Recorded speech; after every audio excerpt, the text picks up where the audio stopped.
Hello and welcome to Small Business Snippets, the podcast from smallbusiness.co.uk. I'm your host, Anna Jordan. Today's guest is George North, rugby player for the Ospreys in Wales and co-owner of Baffle Haus Cafe in Monmouthshire.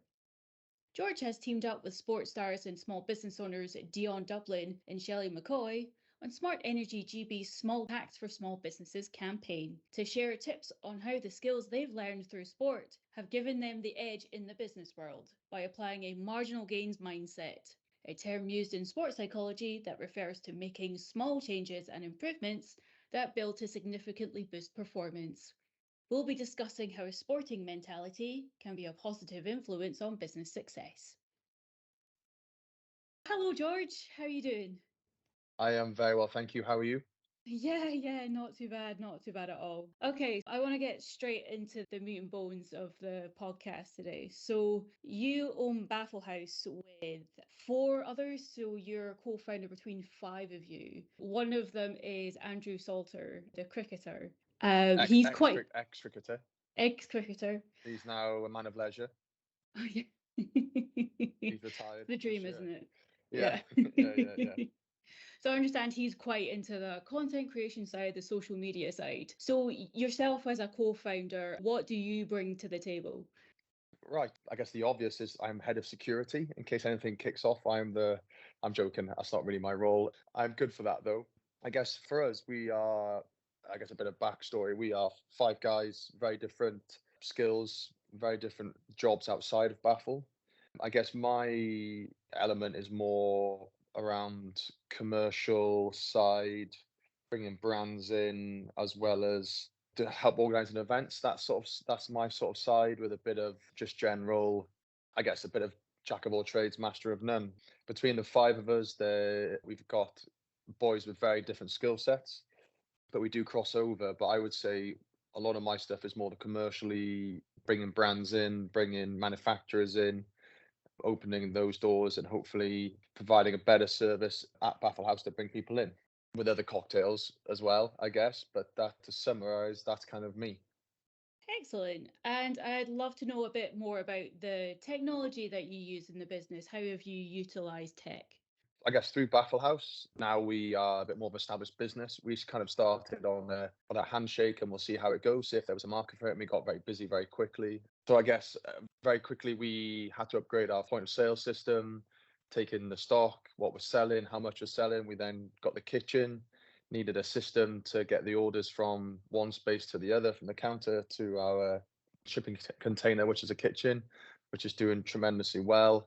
Same I rely heavily on it, especially with the shop on stock and what we're selling there. Same with rugby. Obviously, I use a lot of it through rugby, through analysis and keeping a track on the games I played, how I've been playing, but how as a team we've been playing as well. And for me, it just helps the whole process be a lot more efficient. That's something we've been looking at now, and with the process of getting a smart meter installed purely to help us be more efficient with our spending. We know exactly what we're doing, how much energy we're using, and that technology has just allowed us as a small business to try and streamline it and be more efficient. It's probably the right word in everything we do, so there is no wastage.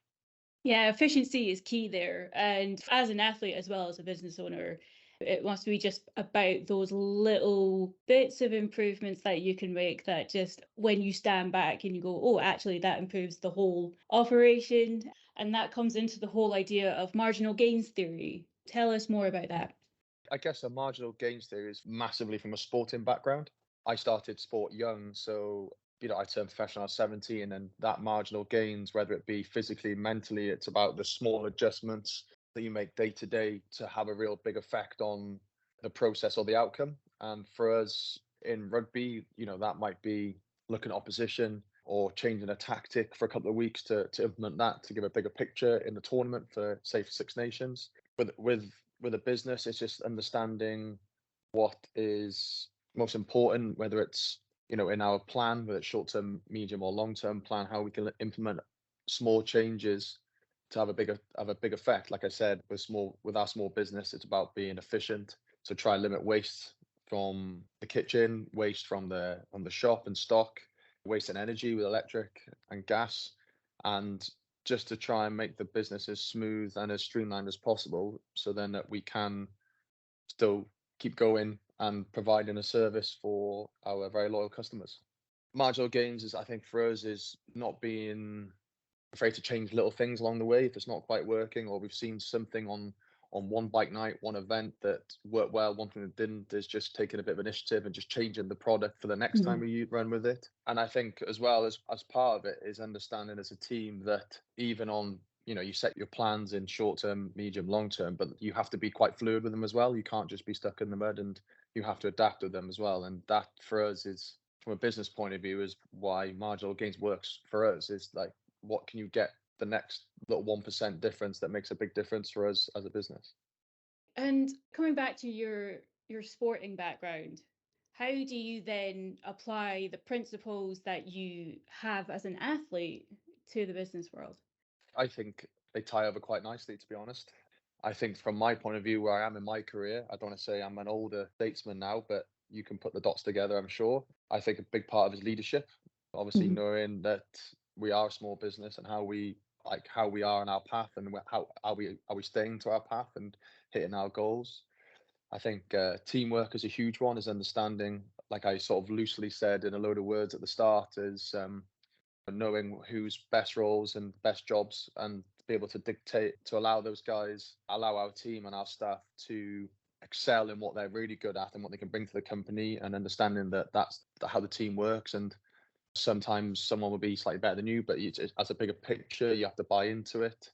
Communication as well, again, tying everything in, especially in the hospitality where things change very quickly. So just communicating on a day-to-day, where we are, along with a smart meter, understanding that, communicating our energy bills, knowing when we have high peaks, low peaks, and even though we're very seasonal in our business, we still have to provide a non-negotiable level of energy that's needed. So we have to then try and work out how we get to our bottom line each day and communicate that.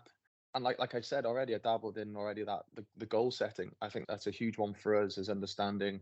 We started very much as a handshake over a pint, that we'd start this process and see what happens, and it's gone like that now, and it's very exciting. But now, as it's turned to be more professional, is those goals are more and more important, and allowing as a real focus to really go and get them and achieve, and still be here hopefully next year, the year after, and be here for many more years to come. Absolutely. You've talked about communication there. That must be quite difficult, because on the show in the past, we've had, say, a sole founder or maybe two co-founders. As a five piece, that must be quite difficult to handle the decision-making parts of the business. How do you guys manage it?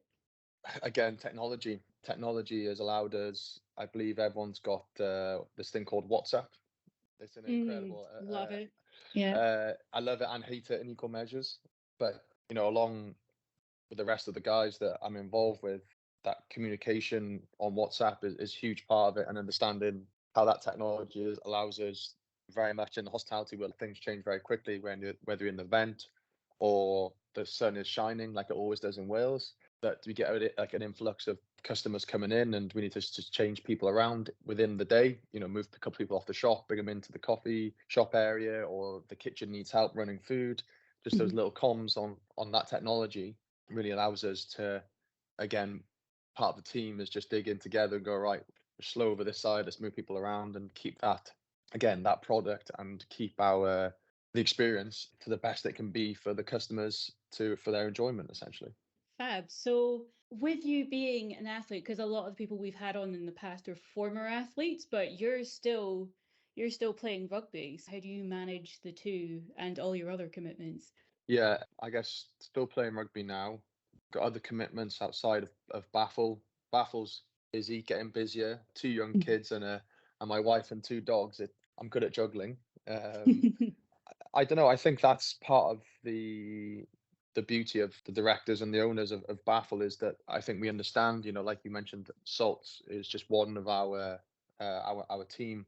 He's from a sporting background. Sam, who's probably our main guy on the ground, keeping everything going day to day, he's from a sporting background, and he understands the pressures and requirements that are put on me, and knowing that when I'm in big campaigns like World Cups, Six Nations, Autumn Series, that I'm more of a distant employee, so I can do things remotely. Right. Yeah. Whereas when I'm not in campaigns, I try and get there as much as I can, maybe once or twice a week if I can, just to get hands on and just get a sit down, get a sense of how things are running. But that's about for me is part of the balancing is leaning on those guys in my busy periods, and obviously having that trust and that patience in them to go, well, then patience in me, I should say. That's probably the right way, isn't it?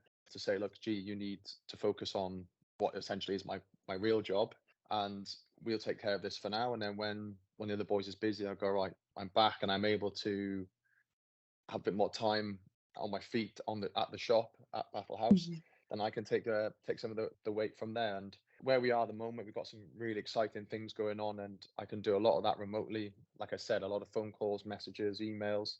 But again, I can do that remotely whilst leaning on the boys at the same time. But the team has a real cool, real family dynamic to it. So in terms of, I guess, how I balance it is they understand what I need and I understand what they need to get the best out of them.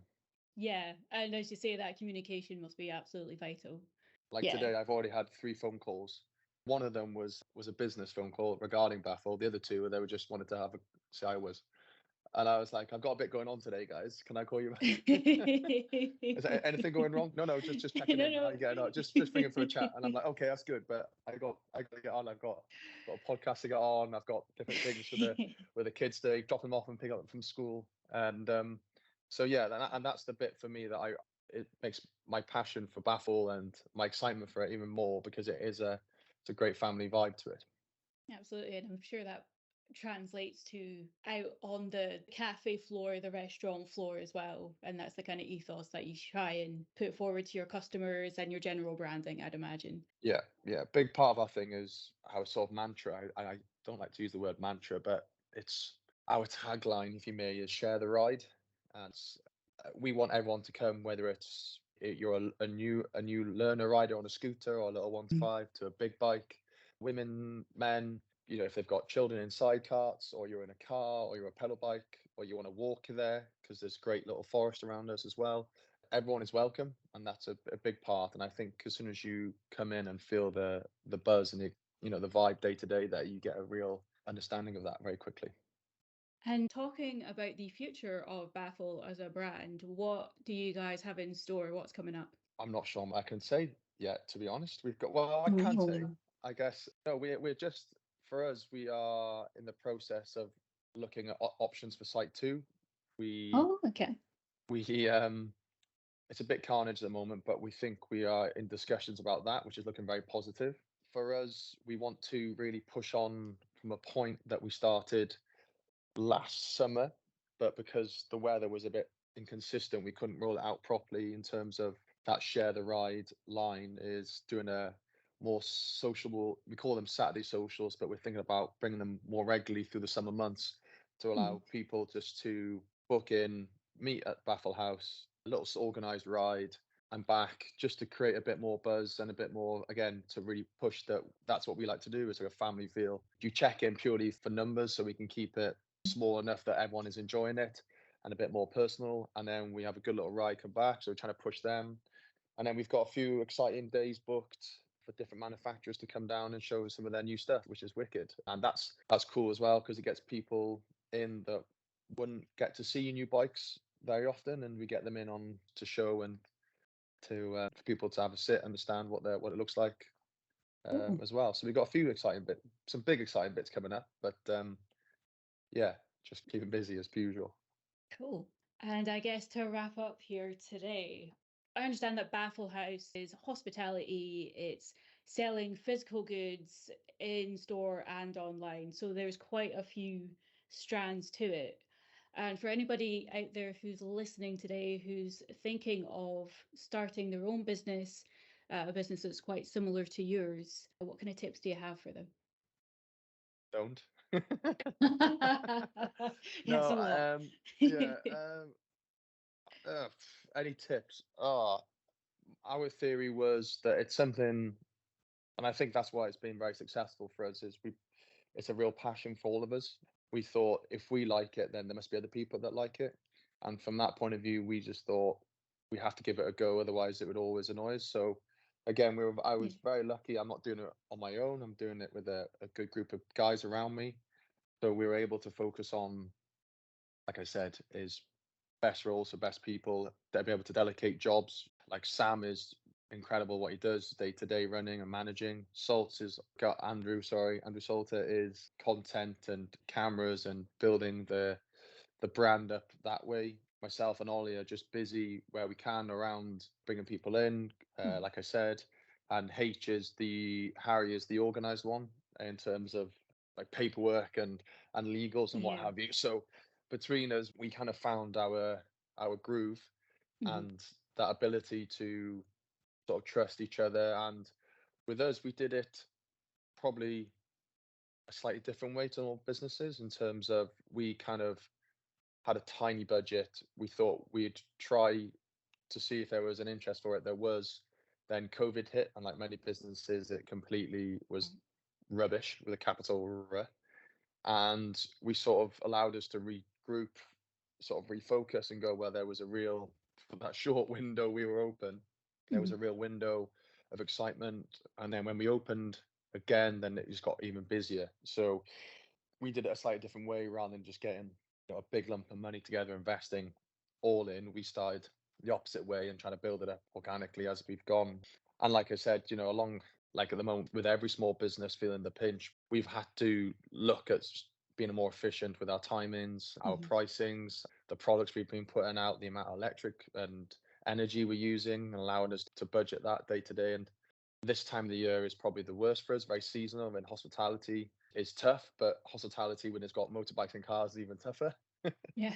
Especially when it's raining on motorbikes. But with the technology in mind, it's a process we're going through now. It's having a smart meter installed. It's something I didn't realize it was an option for us as a business. I know I have one at home, and I knew it was widely available for home use, but for us it'll be a big game changer with the business. Like I said, very seasonal business. It's understanding how energy uses go up and down in terms of during the day, and I guess that non-negotiable energy that we have to have, and allowing us to keep on top of that, helping our cash flow and keeping our business going.